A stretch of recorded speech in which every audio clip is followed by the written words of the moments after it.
Nada é mais importante do que lutar pela liberdade. Essas pessoas estão verdadeiramente seduzidas pela barbárie. Elas estão apenas avançando, como se fosse um comboio desgovernado incapaz de se conter em sua própria dimensão. Eles precisam ampliar a destruição, eles precisam continuar atacando. Eu penso muito, Paulo, numa realidade dos países socialistas. Há uma ausência total de liberdade nos países de esquerda. Eu queria muito, Paulo, poder falar para os jornalistas, para os militantes de esquerda. Poderia falar para os artistas e explicar a eles qual é o fim que lhes espera. Paulo, tenha certeza, eles irão precisar de nós. Logo, logo, esses jornalistas que hoje aplaudem, esses jornalistas que hoje têm verdadeiras compulsões emocionais, aprovando, aplaudindo, como se tivessem feito cão de Pavlov, babando em cima de uma realidade que eles não observam, que irá devorá-los.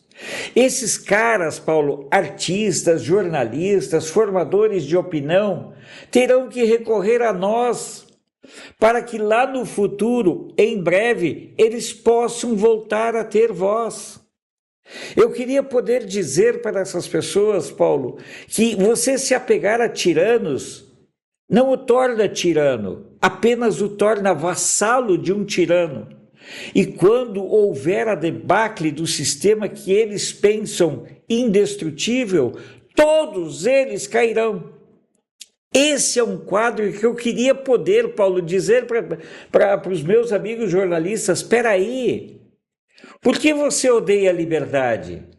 Por que você tem tanto rancor da liberdade? Você não conhece a história? Nós usamos aí a questão do fim do Mussolini e também do Hitler, mas poderíamos olhar como foi o fim do Stalin, abandonado, clamando por socorro e ninguém mais estava ali para socorrê-lo.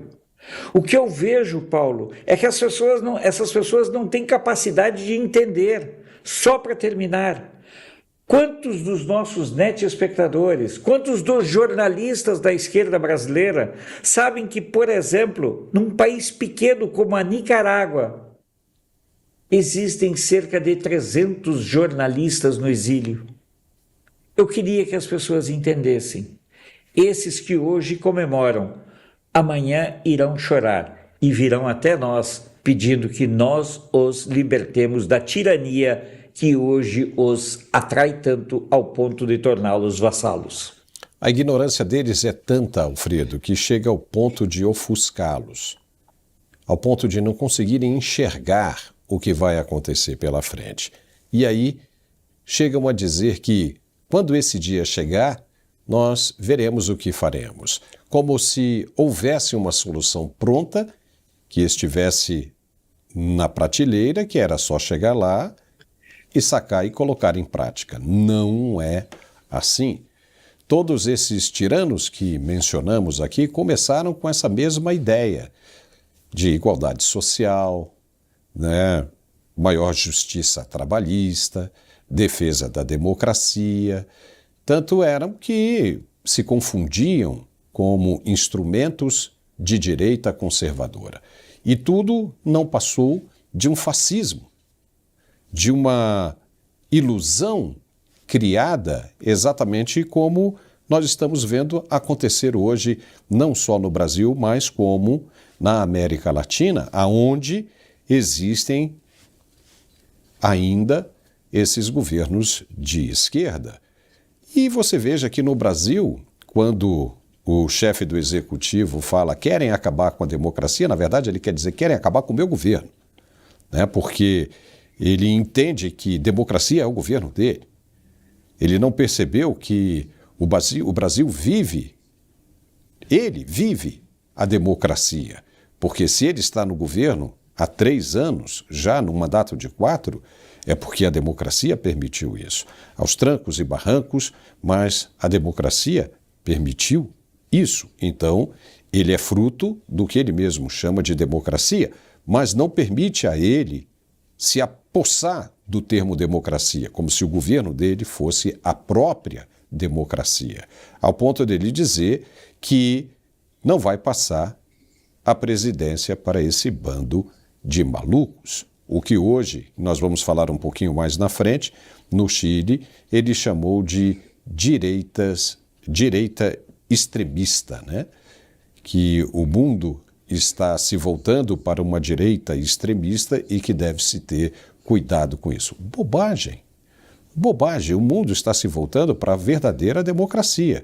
Uma democracia que esses caras não admitem, como esses tiranos que mencionamos antes não admitiam, não queriam largar o poder, se vangloriavam, gostavam do poder, não é?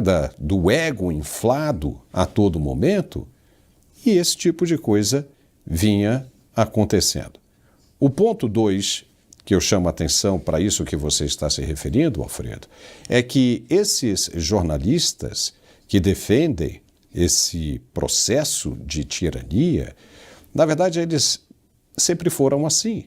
São peixes de uma água turva que agora sobem à superfície e que nos permitem enxergá-los. Eles são isso aí, cara. Eles são isso aí, tiveram a cabeça formada lá atrás na universidade e não conseguem enxergar mais absolutamente nada do que os tiranos enxergam. E isso é um problema que será combatido, né, Alfredo? Isso não há mais espaço para esse tipo de ideologia, para esse tipo de comportamento nos dias de hoje, no tempo moderno. O que você acha? Bom, Paulo, eu costumo dizer que eu acompanhei talvez a fase mais importante da história do jornalismo recente, porque eu estava também saindo da faculdade ali nos anos 83, 84, 85. Eu observei como a esquerda foi destruindo as redações. Eu sou testemunha da destruição das redações. A esquerda foi ocupando, primeiro perifericamente, mas depois ela inseriu de tal forma as suas pautas que acabou com a pluralidade dentro das redações. Sempre houve dentro das velhas, das antigas redações de jornais, um clima de confronto de ideias. Mas terminado o trabalho diário, as 5 horas, que nunca foram 5 horas de trabalho, sempre foram 8, 10, 12 horas a jornada de cada jornalista, as pessoas saíam, iam, se reuniam, continuavam suas vidas e suas amizades. Mas chegou num determinado momento, Paulo, e eu também vivenciei isso, eu me afastei de redações em março de 87, quando eu fui trabalhar como assessor da Constituinte. Quando terminou, quando eu voltei, quando fui convidado para voltar para uma redação em 1990, já não havia mais redação. Havia uma tirania da esquerda dentro da redação. E eu, que tinha sido convidado pelo editor de um jornal para trabalhar, fui lá e falei, olha, obrigado pelo convite, mas esse não é mais o ambiente de jornalismo onde eu me criei. E eu posso falar isso, Paulo, sem querer demagogia, sem nada. Nos anos 79, 80, 81, eu já disse isso muitas vezes, eu apanhei nas ruas centrais de Porto Alegre, na Borges, na Andrade, na Andradas, na Rua da Praia, que é a Andradas, né? A Salgado Filho, todos esses lugares, porque eu estava nas ruas lutando contra a censura e pela liberdade de imprensa e liberdade de expressão. Hoje eu continuo na mesma trincheira, mas os meus amigos, aqueles que estavam ombreando comigo na luta, hoje eles se locupletam, eles estão se autodestruindo na incapacidade de ler e analisar a realidade.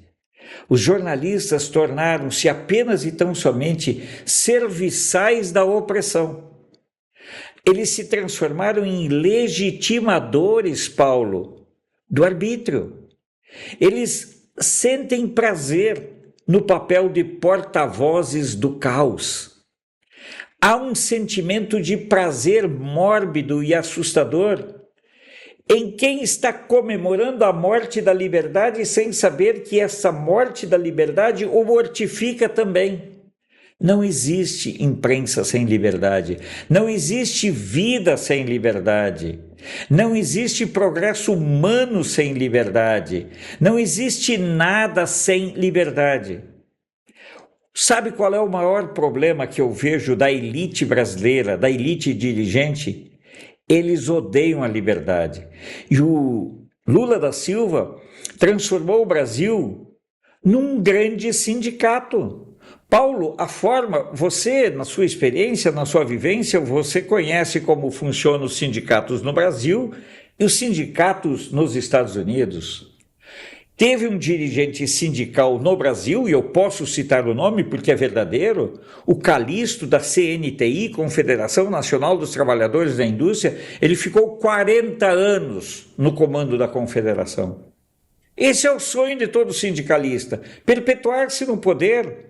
Esse é o sonho do Lula, perpetuar-se no poder. Ele pode até mudar as amantes, Paulo, mas o seu sonho de se manter no poder é o mesmo sonho de toda a esquerda destrutiva. E apenas para concluir, e pedindo desculpas já pelo alongado, eu quero dizer que o modelo, Paulo, o modelo sindical que criou o Lula é o modelo sindical baseado na Carta de Lavoro do Mussolini. Nós temos um modelo sindical fatista, ou como dizem os nossos amigos portugueses, fátio. Qual é esse modelo? Centrado no personalismo, jamais na alternância, jamais no respeito. E aí, preste atenção, Paulo, você conhece algum sindicato que trabalhe com orçamento? Quando ele estoura, quando não tem dinheiro no caixa, ele vai lá e pede uma taxa extra para os filiados. É mais ou menos o que o Lula e o Haddad fazem com o Brasil. Terminou o dinheiro, taxa extra. É, exatamente isso. E o Mussolini era o mentor do austríaco alemão, né? Ou seja, quando ele começou a Segunda Grande Guerra, ele tinha como meta os ensinamentos de Benito Mussolini. Então veja, os caras continuam errando até o dia de hoje. Até o dia de hoje. Já faz 80 anos, Alfredo. 80 anos da morte de Mussolini. E os caras continuam ainda seguindo pelo mesmo caminho.